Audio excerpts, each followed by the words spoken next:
जंगल के जानवर समझे कि कोई खूंखार बला आ गई है, लेकिन जब हकीकत सामने आई तो वो एक शरारती गधा निकला। उसने पूरे जंगल को कैसे डराया और फिर सबके सामने शर्मिंदा हुआ, ये कहानी है हंसी, सबक और शरारत के रंगों से भरी हुई। तो तैयार हो जाइए, क्योंकि यह किस्सा आपको आखिर तक हंसाएगा और उत्सुक रखेगा। एक सुबह जंगल में अचानक शोर मच गया। तोताराम हांफता कांपता उड़ता हुआ आया और चिल्लाने लगा, भागो भागो, कोई बहुत बड़ी मुसीबत आ गई है, जानवर जल्दी से इकट्ठा हो गए।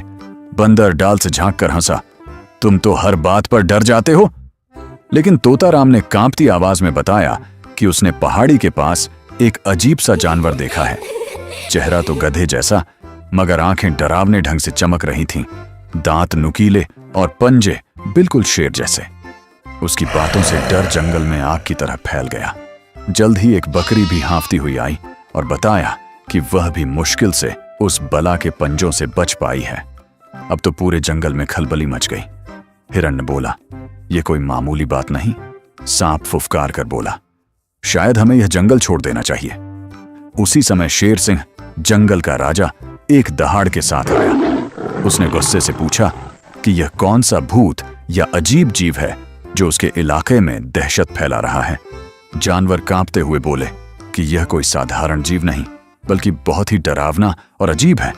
शेर सिंह क्रोधित हुआ, मेरे जंगल में मुझसे ज्यादा खतरनाक कौन हो सकता है।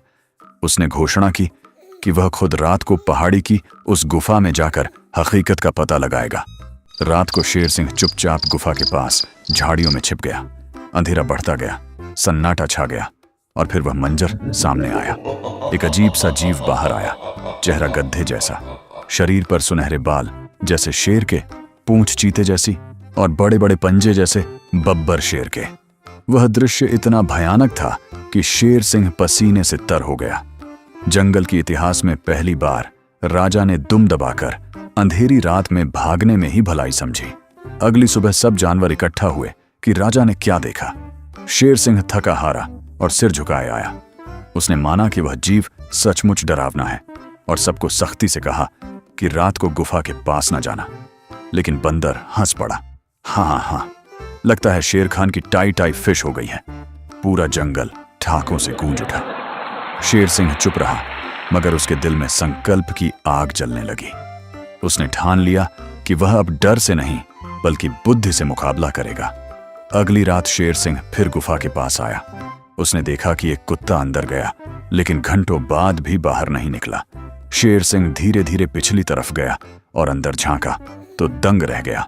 कुत्ता एक पुराना गधे का लिबास पहने बैठा था, जिससे उसकी आंखें डरावनी लग रही थीं। दांत नुकीले और पंजे खतरनाक दिख रहे थे। कुत्ता अपने आप पर हंसते हुए बोला, वाह, कुत्ता होकर भी मैंने गधे से ज्यादा दहशत फैला दी। अब तो जानवर मुझे देखते ही भाग जाते हैं, भौंकने की भी जरूरत नहीं। शेर सिंह ने सब समझ लिया। उसने सोचा, अगर अभी हमला किया तो खेल खत्म हो जाएगा, मगर अगर सबके सामने पर्दाफाश करूं तो यह डर हमेशा के लिए मिट जाएगा। अगली सुबह शेर सिंह ने ऐलान किया, जंगल का राजा इस भेष बदले गधे को खुलेआम ललकारता है, सामने आकर मुकाबला करे। बंदर यह संदेश लेकर गुफा गया। अंदर बैठा कुत्ता पसीने से तर हो गया। मैं तो सिर्फ डराना चाहता था, लड़ना नहीं।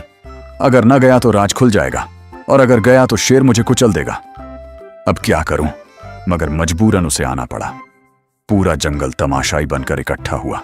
वही डरावनी शक्ल वाला जीव डगमगाते कदमों से सामने आया, मगर इस बार शेर सिंह तैयार था। वह झपटा और उसका भेष फाड़ दिया। राज खुल गया। वह तो बस एक साधारण कुत्ता था जो गधे का लिबास पहने हुए था। कुत्ता शर्मिंदा होकर अपनी कहानी सुनाने लगा।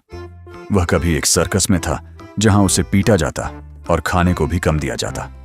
एक दिन वह भाग निकला और यह पुराना लिबास मिला। उसने सोचा, कम से कम एक बार तो दूसरों को मुझसे डरने दो। लेकिन अब अपनी गलती समझकर उसने सिर झुका लिया। शेर सिंह ने कहा, जो तुम्हारे साथ हुआ वह गलत था, लेकिन तुमने भी गलत किया। तुम्हें सजा नहीं मिलेगी, मगर माफी मांगनी होगी। कुत्ता आंखों में आंसू लिए पूरे जंगल से माफी मांगने लगा। उसने वादा किया कि अगर इजाजत मिली तो वह अमन और मोहब्बत के साथ जंगल में रहेगा। जानवरों ने उसे माफ कर दिया। बकरी हंसते हुए बोली, ठीक है, माफ किया, लेकिन अगली बार डराया तो मेरे सींग सीधे तुम्हारे पहलू में होंगे। सब जानवर जोर जोर से हंसने लगे। इस तरह जंगल ने यह सबक सीखा कि असली ताकत पंजों या डर में नहीं, बल्कि अक्ल, मोहब्बत और माफी में है। और सबसे बढ़कर यह कि मोहब्बत और समझ ही सबसे बड़ी ताकत है।